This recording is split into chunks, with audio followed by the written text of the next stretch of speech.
Two hunters were tracking a fox. She moved calmly, confidently, as if leading them along. Knowing they were following, the fox didn't bolt but seemed to beckon, guiding them through the woods. Every now and then she'd pause, letting the hunters catch up if they lost sight of her.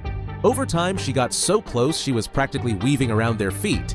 The hunters exchanged glances, their eyes full of confusion and a kind of superstitious awe. This wasn't normal behavior for a wild animal. The hunt faded into the background. Curiosity, mixed with unease, took over.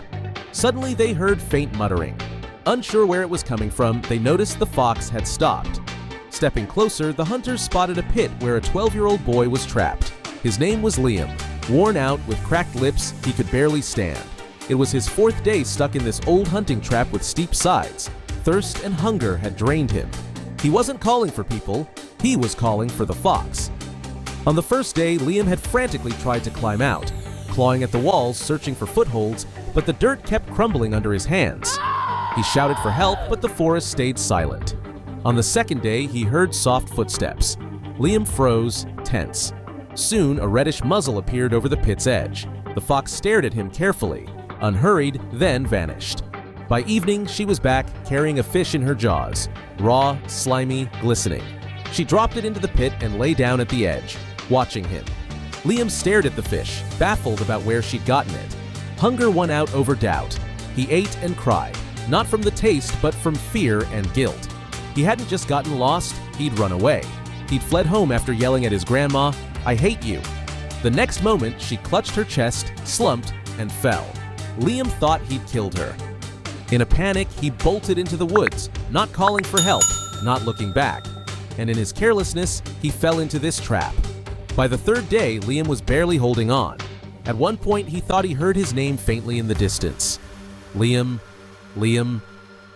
He jerked his head up, heart pounding, but the sound faded into the rustle of the wind. "I'm imagining it," he mumbled, clutching his head. "No one knows where I am. Grandma's dead. It's my fault." He was convinced no one was looking for him since he'd run off, leaving her to die.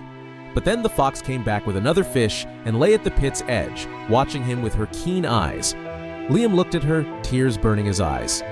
"Why do you keep coming back?" he asked softly, not expecting an answer. The fox just blinked, her ears twitching slightly. "I don't know if you understand me, but you're the only one here." He went on, "I keep thinking about Grandma. I yelled at her, and then she fell.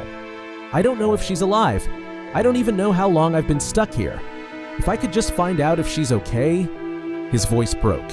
He looked at the fox, hoping for some kind of sign, but she stayed silent, as always, just staying close.